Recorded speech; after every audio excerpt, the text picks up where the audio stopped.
Why do accidents have to happen? The traditional way of viewing it is accidents are just part of the job. They will happen. It's just part of the equation. Why does it have to be that way? You know, people honestly believe it's not going to happen to me. You know, it could be something on the floor. It could be, you know, a guard that's been taken off and not put back on. It could be a problem with the procedure, and you know that there's a problem, but you just adapt yourself and do it the right way and don't bother telling anybody that there's a flaw with the procedure. But the next guy that comes in and tries to do the same thing may not be thinking the same way you are.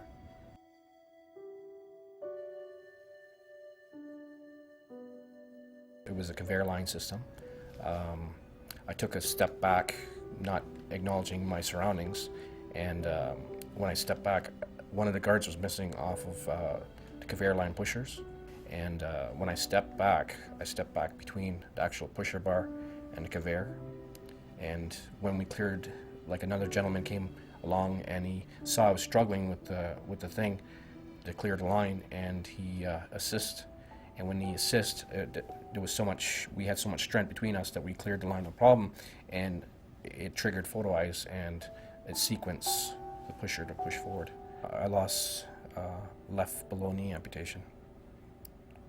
I was conscious the whole time, and there was one of the guys came downstairs, and he heard me yell. I'm sure they heard me at the other end of the plant for sure, but he came downstairs and he grabbed me under the arms, and it's not funny now, but it was funny now that I think about it. He said, "Can I lay you down?" And I said, "No, my leg is still in the machine. I have to get it out." And when this was going on, the machine kicked again and crushed it a second time. And so we had to get the guy that was helping me to come around, hold his hand on the push button because the spring loaded. And what was happening was the photo, I was constantly thinking there was something there and was trying to push it.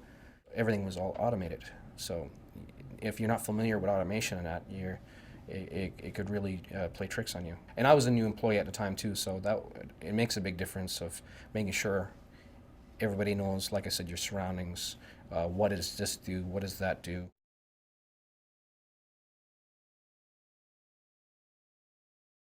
We all need to get production numbers out. We all need to make money. But if we're not here tomorrow, what good are we? What good are we to our families? What good are we to the company?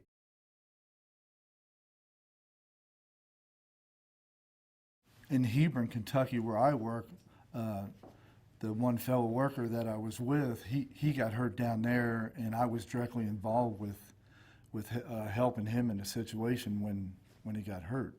Dave Neff.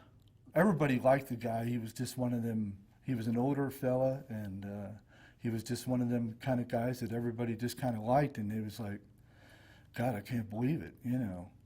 He was cleaning out what we call the shredder, which grinds up the paper from the press. He was back and forth, unclogging it, clogging it. He still had the lid open, but he hit a switch, and he had his arm down in there. And when he did it, the motor took off, and I mean, it grabbed a hold of him and wouldn't let go. And then I heard some screaming. I mean, it was nothing like I heard before. I mean, so when I got over there, he was bleeding so bad that the paramedics told me if I wouldn't have tied him off, he probably would have bled to death. And he was actually able to save the arm. I was like totally surprised. I went and seen him quite a few times, you know, at his house. And him and his wife was like, "Oh, you saved my life," and all this kind of stuff. And I was like, "Don't feel special. I would have did it for anybody." Just joking with him, you know. One of the things that was really strange about it too, when it happened to him and I got over there, he looked at me because he says, "Tom, I've killed myself." For the next probably week and a half, 2 weeks, I had a little hard time sleeping, you know, here and there. You know, the screams was going through my head quite often. So anytime after that too, whenever I would hear somebody in the plant, you know, making loud noises or whatever, I'd be like, everybody takes risks doing things to try to keep things moving, but They know they shouldn't, but you know, even I've probably done it. You know, back off and think about what's going on. Shut the machine off. I'm not going to lose no fingers or an arm or anything like that over, you know, just trying to save the machine from stopping. Don't hurt yourself over it. It ain't worth it. Well, I'll tell you what, I don't hesitate to say a prayer at night when I go to bed, so, yeah.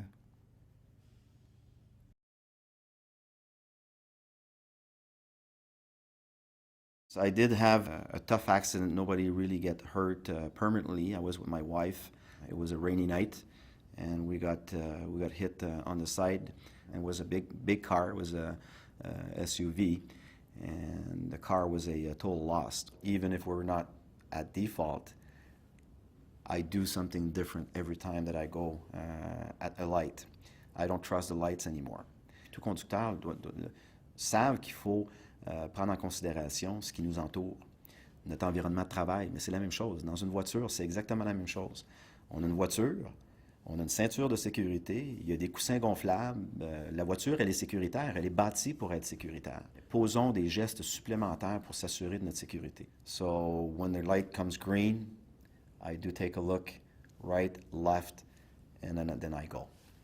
So it changed the way my habits, it changed my life. I got one chance. To me, that was a near miss. So I got a chance of being able to avoid it in the future. For every 100 near misses, there's going to be 10 minor accidents, and then there's going to be one from that is major. If we can identify those 100 near misses, this one major accident never occurs because we learn from each of those near misses. I've seen a lot of near misses where they're not reported, and a prime example is I had a fork truck driver who the truck drove away, and he was mad. He came to me and he was upset that the truck drove away, and I said, "Did you fill out a near miss?" He goes, "Why is it a near miss? I was 100 yards away from it." I said, "That's a matter of time. 30 seconds earlier you were on that truck, and you could have drove off that truck had it pulled away." And you could see the light come on that, hey, this is something I got to worry about. What do you think we could do to prevent that truck from driving off? Well, if we put a lock on the airline, truck can't pull away. Okay, that's a great solution. And you want to keep that creative thought going on both sides. Managers can't think of all the safety solutions. Most of it comes from the floor because they do it every day.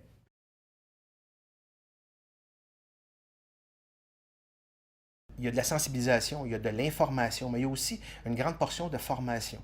On a mis un programme en place qui est l'audit des pairs, qui fait en sorte qu'on va avoir une uniformité un peu plus dans nos usines à ce qu'on s'attend de la santé-sécurité. Un employé qui perçoit une situation comme dangereuse, il remplit cette demande dans l'analyse de risque-là. C'est une feuille bleue, fait que les gens appellent ça la feuille bleue. Et puis à ce moment-là, tout dépendant de la gravité du risque, si c'est un risque C, ça va jusqu'au niveau du superviseur, puis il va le régler avec notre technicien en santé-sécurité ainsi que l'employé. Si c'est un risque B, ça va jusqu'au niveau du directeur de production. Et si c'est un risque A, ça s'en va jusque sur mon bureau. Et moi, je me donne comme objectif ultime, en 24 heures, il faut que j'aille investiguer, parler avec tous les gens qui sont concernés et surtout parler avec l'employé qui l'a rapporté. Un, pour le remercier, puis deux, de discuter avec lui des différentes solutions temporaires et ou permanentes qu'on va apporter à sa demande d'analyse de risque. That's the key, and one of the things we've done is we've made the box anonymous. So if somebody sees something unsafe, they can put it in the box, and we check it daily. So if there's something we have to go look at, they don't have to go to a supervisor and feel they're snitching on somebody and there's not this confrontation.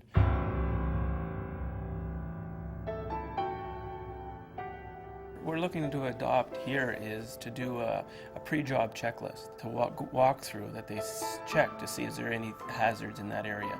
You know, before I walk into that area to do any work, is there any hazards? Is there anyone else working in the area that could, you know, cause problems for me to be in that area?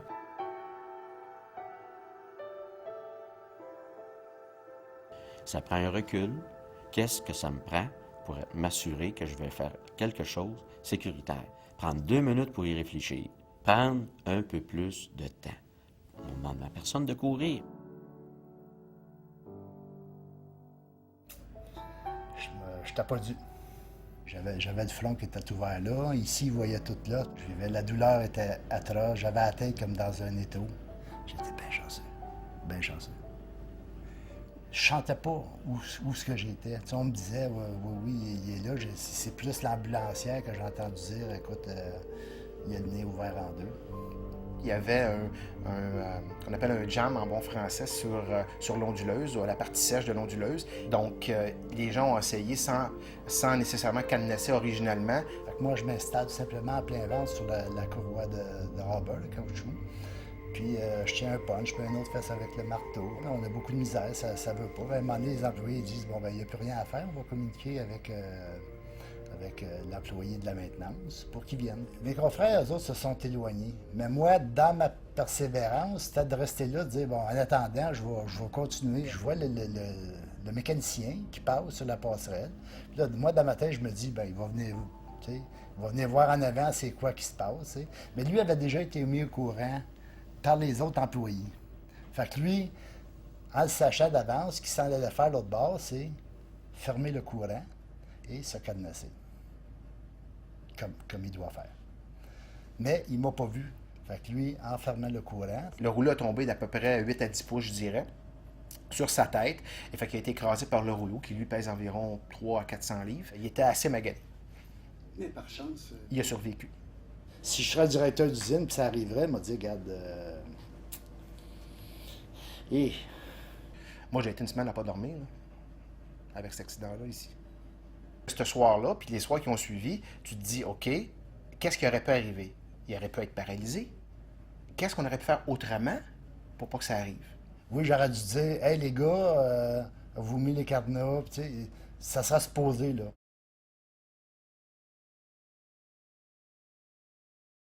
Oui, des fois, on trouve ça complexe puis non productif de tout faire le cadenassage, mais c'est une habitude qu'on doit changer. Everything that we've put in place, the first response I get from the employee is, I won't be able to get my job done because it'll take too long. And then when they start doing it, it becomes a habit. They don't even know they're doing it anymore. Ah, ça va prendre 2 minutes pour pas devoir mettre ta cadenas. Je dis, regarde, j'ouvre la barrière, là, puis je monte en haut, je fais rien que donner du lousse. Je sais pas, si t'es rendu en haut, puis tu glisses les marches, là, puis tu déboules les marches, là, en bas, puis je sais pas, tu te brises la nuque, n'importe quoi, là. Tu l'avais pas mis ta cadenas. Ouais, j'imagine des paquets de scénarios. Il y a du danger partout. Fear is good. Fear can definitely be positive. It's how we interact with the risks. That's the key. It's the most important thing. Because in life, driving your car, swimming at a lake, driving your snowmobile, doing all the things we love to do, there's risks. Playing hockey, there are risks. There are risks to that sport. But you see now people are starting to wear visors in the NHL. So it's just changing people slowly, bit by bit. We need to do things differently. We need to see things differently. Il faut protéger davantage, il faut conscientiser davantage les employés à ne pas faire justement ce qu'ils font depuis 25 ans. Some people are not open to change. They're very closed-minded. They get in a routine, they're comfortable in that routine, and they don't want to change from it. So the thing is, how do you bring them out of that routine? That's the key question. Some people might look at you and you tell them, you go up and tell them it's unsafe what they're doing, and they just, I've been doing this for years, you don't know what you're talking about. And I just look at them and laugh and say, well, you might be doing this for years, but you keep that up, you won't be doing it for any more length of time after this, right?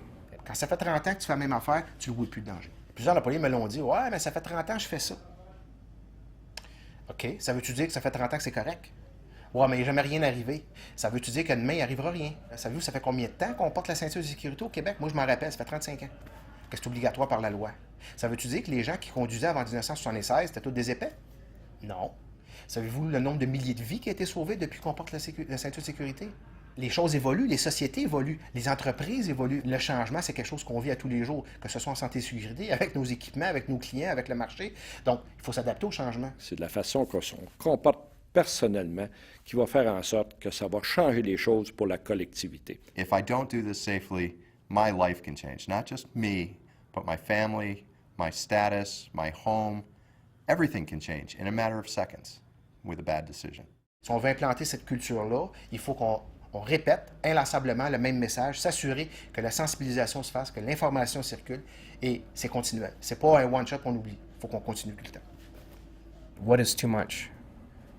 That is a good question because, I mean, people can get overloaded by information. Should there be like a memo posted? Should there be pictures? Should everybody emailed? Should there be hazardous reports, implemented at every facility? It's all about continuous improvement and not accepting mediocrity. It's not my manager's responsibility, it's not my supervisor's, it's my responsibility. If I don't take charge of that, nobody else is going to make that happen. Tout le monde doit participer à cette évolution-là, à ce changement de mentalité-là. We need to be leaders. I think we have been leaders. I think we can do even better.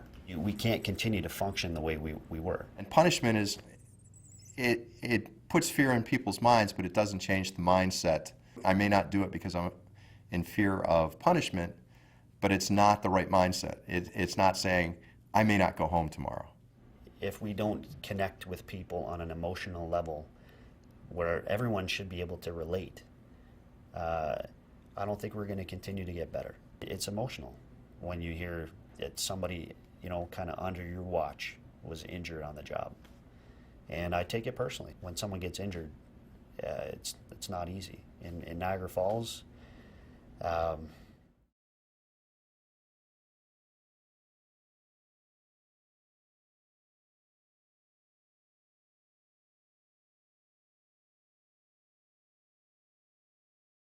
Ça arrive pas juste dans les autres compagnies. Ça nous est arrivé.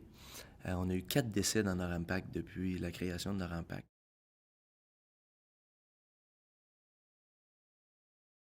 When the fatality in the mill happened, every employee in our mill was affected. To go to the funeral and seeing 3 very young children, that was tough to take. I have 3 children of my own. But when you're there and the casket's there and the family comes walking in and the children, you don't ever want to do that. You don't want to have to make that phone call to the wife or the parent. Moi, j'ai appelé la femme de M. Neville qui est décédé pour essayer de la réconforter. On se lève pas le matin pour faire ça, là. C'est la pire affaire qu'on peut faire, ça. The employee was a winder helper. He was responsible for taping the new finished rolls that come off the winder, putting in the core plugs on the ends of the rolls, and then labeling the ends of the rolls. With the roll handling system, it's got the conveyor that moves intermittently based on the roll prior to it. The employee was at one point bending down to pick up something or putting something on the end of the roll, and didn't realize how close he was between the roll and the passageway to the roll handling system, and he was pinched between the roll and the frame of the passageway. There was operators there was a shift mill right there. They tried to move the roll away from him and the post, the frame, and they used machinery. They did everything they could to get it away, but by the time they did what they did, it was too late. And it was unfortunate that he did pass away. The unfortunate thing is that accident was caught on videotape. And, you had to watch this guy get killed, essentially, as part of that investigation. He was 40 years old, had small children, his whole life ahead of him. And you can't help but feel impacted by that. Because there were employees that were operating in that area that found the employee trapped, and it was very hard on them. They had to go days reliving the situation. C'est terrible pour une équipe de perdre quelqu'un quand tu le vois puis t'es là puis tu vois la personne qui est couchée au sol puis qui est décédée. C'est terrible. C'est toutes nous autres. Moi, ultimement, c'est ma responsabilité à moi. C'est sûr que c'est un échec. C'est un échec et ça a des répercussions sur tout le monde. Ça a des répercussions sur l'ensemble des employés. Les employés sont tous affectés par ça. Ça mine et c'est très long avant qu'on reprenne le dessus. People didn't want to come to work. They were just upset about the situation. Many put blame on others. Le premier sentiment qu'on a, c'est une culpabilité. Pourquoi c'est arrivé? Pourquoi on n'a pas pu empêcher ça? We still have people that are still having effects from the situation. On n'en veut pas, on n'en souhaite pas. C'est la pire chose qui peut arriver à une entreprise. I think it's a good idea to talk about it. I know it's hard for people to discuss the tragedy. Il faut le dire pour s'assurer que ça arrive plus. Il faut s'assurer que ça arrive plus. Puis on n'aime pas ça parler de ça, c'est très difficile de parler de ça, mais si on le dit pas, It is tough, but I think it's something that needs to be broadcast to other managers, other plants, to realize that you just really can't take safety for granted. Faut en parler, puis il faut donner ça en exemple et de dire que c'est arrivé, puis qu'est-ce qu'on fait ailleurs pour que ça n'arrive pas. Yeah, absolutely. Talking about safety, putting safety first on top of everything else. I think what we need to get out there is that we need to keep an eye on each other. Okay, we need to keep an eye on each other. If you see something that somebody is doing that's not safe, you need to go over there and tell them. You can't, just because you work with them and you're not the supervisor, doesn't mean that you shouldn't say anything. That would be the biggest message. Look out for each other. Since a fatality, it has everyone's getting more involved with everyone's business. Caring. Everyone's caring with each other. Yes. Toi, est-ce que tu connaissais ces gens-là? Pourquoi ça t'affecte de même? if you respect your people, you need to protect them. Respect is taking care of your coworker.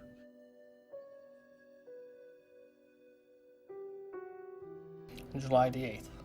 He was a 20-year veteran.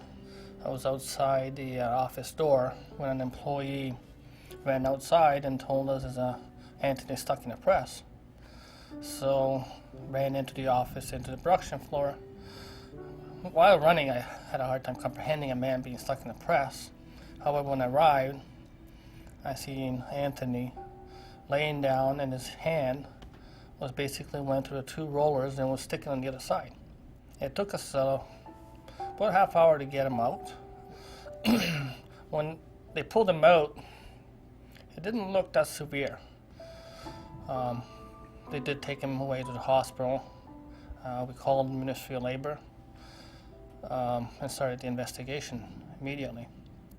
So as we stand in the press, I kind of turned to her, and her name was Teresa. And I asked her, I said, well, we have everything in place. We did our due diligence, we did a risk assessment, we identified it, we trained them, we signed off on it, and there was a sign, it's a pinch point. She turned around and looked at me and said, which was very dramatic, and said, well, he was able to do it. And that's where we got a little worried, because we did everything, all our due diligence, but yet she's right. He was able to put his hand in there and basically got sucked in and did a lot of damage. When Anthony came back home, I made a point to go visit him several times. And every visit I had, I felt this every emotion he had. He went through every emotion. He went through anger, he went through sadness, he went through everything. And I know a few times he invited me in, and he would, every time I come in, he would tell me a story. You know, he doesn't feel like a man anymore. He's not a good husband anymore. He's not a father anymore. I remember once I came in and he was walking in the bathroom, he couldn't do his pants, his belt. You know, and he was very angry about that. He just couldn't do basic things anymore. One of the occasions when I came, and he was telling me a story about taking his son to a hockey game. And they sat at the bleacher, and he needed to put the skates on his son. But he couldn't tie him. So he had to ask another father to come in and tie the shoes. And he broke down when he was telling me that. So did I almost with him. It was very traumatic experience when he can't do basic things with his son. So that was a hard story, and it kind of stuck in my mind, where it would encourage me to go back into the plant and really take health and safety more serious. I was pretty athletic before I got injured, and jogging, cycling, etc. And now, like, just to push my son on his pedal bike, I can't even do that because I can't jog behind him to keep the momentum up behind him. It's hard. It's a sadness. It's also very, I'm also a little mad that we done better to protect this employee go home. It is our business. It's everybody's business when they walk by and see somebody doing something unsafe. If I feel a piece of equipment is not working correctly or can cause bodily harm, I'll tell the person to shut it down. Plain and simple. I've done it in the past and I'll do it again. It's my right. If the equipment I think is unsafe for a person to operate, they're not going to operate it. La santé-sécurité est devenue justement en haut de la liste. Si la priorité numéro 1, ça veut dire que les autres sont en dessous. Ça veut dire que la machine va rouler, oui, quand elle va être sécurisée, pas avant. It boils down to, do they respect you enough or think you're knowledgeable enough to know what you're talking about?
Take care, please.